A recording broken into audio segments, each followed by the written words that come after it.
नमस्कार दोस्तों, आज हम आपको बताएंगे कौन होगा नरेंद्र मोदी के बाद देश का अगला प्रधानमंत्री। तो वीडियो में अंत तक बने रहें और अगर चैनल पे नए हैं तो चैनल को लाइक, सब्सक्राइब और शेयर करना ना भूलें। महाकुंभ सनातन धर्म का सबसे बड़ा आयोजन।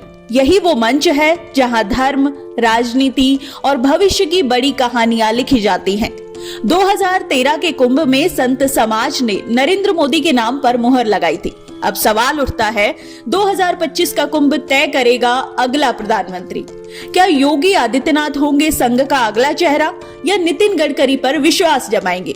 इसकी चर्चाएं इसलिए भी सरगर्म है कि कुछ ही दिनों पहले गृह मंत्री अमित शाह नासिक में संघ के हेडक्वार्टर गए थे और वहां कई घंटों तक कई अहम मुद्दों पर चर्चा हुई थी। इसके बाद ही महाराष्ट्र में जहां बीजेपी के आने की न के बराबर संभावना थी, वो सत्ता में आ जाती है। वहीं महाराष्ट्र में संघ के चहेते देवेंद्र फडणवीस मुख्यमंत्री बनाए जाते हैं। ऐसा ही हरियाणा के चुनावों में हुआ, जहां सभी ये मान बैठे थे कि किसी भी सूरत में बीजेपी सरकार नहीं बनाएगी, लेकिन संघ ने कमान अपने हाथों में ली और चुनाव की सूरत ही बदल दी और नामुमकिन को मुमकिन बना दिया। राज्यों में जहां बीजेपी की पर्ची सरकार है, उनमें कहीं ना कहीं संघ की भूमिका भी अहम है। इसलिए पर्ची सरकार के रूप में भी गाए बगाए ये चर्चाओं में आ ही जाता है, बीजेपी मतलब पर्ची सरकार। अब आपको बताते हैं कैसे पीएम मोदी का नाम अचानक पीएम के नाम के लिए पब्लिक में आया और हर कोई उनके नारे लगाने लगा था। 2013 के कुंभ में संत समाज और आरएसएस ने एक नई कहानी लिखी। गुजरात के मुख्यमंत्री नरेंद्र मोदी का नाम संतों के बीच रखा गया। 5 फरवरी 2013 को प्रयागराज की धर्म संसद में नरेंद्र मोदी को प्रधानमंत्री बनाओ के नारे गूंजे। यही वो पल था जिसने देश की राजनीति बदल दी। आरएसएस से जुड़े सूत्र बताते हैं कि ये सब योजना के तहत हुआ। संघ प्रमुख मोहन भागवत और अशोक सिंघल ने इसे संत समाज तक पहुंचाया। मोदी का नाम हर मंच पर उभरा और जनता ने इसे देववाणी मान लिया। 2025 का कुंभ अब एक बार फिर इतिहास लिखने को तैयार है। संघ के सूत्र बताते हैं कि इस बार संत समाज के बीच योगी आदित्यनाथ और नितिन गडकरी जैसे नाम चर्चा में हैं। योगी आदित्यनाथ, जो आज बीजेपी के स्टार प्रचारक हैं, हर चुनावी राज्य में उनकी गूंज सुनाई देती है। उनके नारे बटेंगे तो कटेंगे ने महाराष्ट्र और यूपी जैसे राज्यों में चुनावी समीकरण बदल दिए। बटे थे तो कटे थे। मैं इसीलिए बार बार कहता हूं, ये देश का इतिहास बताता है, बटे थे तो राम मंदिर का मान हमें छीनना पड़ा था। बटे थे तो कटे थे।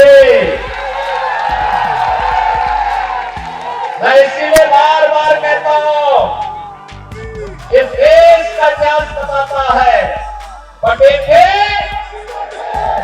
तो राम मंदिर का मान हमें छीनना पड़ा था।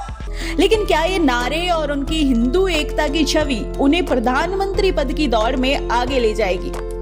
एक संघ पदाधिकारी बताते हैं, आरएसएस हमेशा जमीन तैयार करता है। योगी आदित्यनाथ का नारा और उनकी छवि संघ के वर्षों के काम का परिणाम है। इसे सिर्फ चुनावी रणनीति समझने की भूल मत कीजिए। आपको बता दें, आरएसएस सिर्फ प्रधानमंत्री ही नहीं, मुख्यमंत्री तय करने में भी बड़ी भूमिका निभाता है।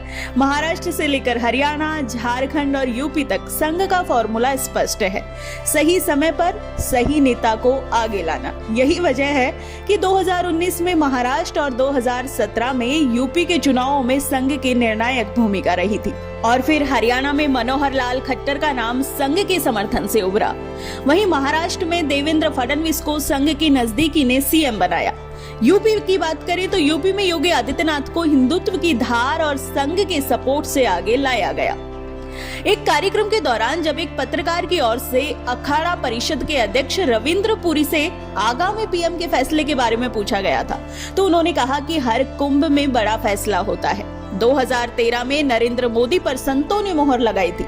अब 2025 में क्या योगी आदित्यनाथ की बारी है? हालांकि परिषद ये भी मानती है कि प्रधानमंत्री रहते किसी दूसरे नाम पर चर्चा उचित नहीं, लेकिन भविष्य की योजना बनानी शुरू हो गई है। उन्होंने कहा कि योगी जी सनातन धर्म के सबसे मजबूत स्तंभ है। ये कहा था, अखाड़ा परिषद के अध्यक्ष रविंद्र पुरी जी ने। उन्होंने कहा कि योगी जी सनातन धर्म के सबसे मजबूत स्तंभ है, लेकिन चर्चा अभी अंदर ही अंदर होगी, कोई नारा या घोषणा फिलहाल नहीं होगी। आरएसएस का हर कदम रणनीतिक होता है। 2012 में ही अशोक सिंघल ने नरेंद्र मोदी के नाम का संकेत देना शुरू कर दिया था। संघ की यही शैली है, पहले जमीन तैयार की जाती है, फिर नाम उभरता है। इसी तरह योगी आदित्यनाथ के लिए भी माहौल बनाया जा रहा है। सवाल ये है कि क्या कुंभ 2025 योगी आदित्यनाथ को प्रधानमंत्री पद का नया चेहरा बनाएगा या फिर बीजेपी के भीतर कोई और नाम उभरेगा? जवाब तो कुंभ के बाद ही मिलेगा, लेकिन संघ का हर कदम भविष्य को ध्यान में रखकर उठाया गया है। महाकुंभ का मंच सिर्फ धर्म का नहीं, राजनीति का भी है। यही मंच इतिहास बदलता है। 2013 में मोदी का नाम आया, 2025 में क्या योगी का नाम तय होगा? संघ की योजना, संतों का समर्थन और जनता की उम्मीदें, सब कुछ यहाँ तय होगा। महाकुंभ तय करेगा देश का अगला प्रधानमंत्री। NSE 9 न्यूज के लिए पूजा शर्मा की रिपोर्ट।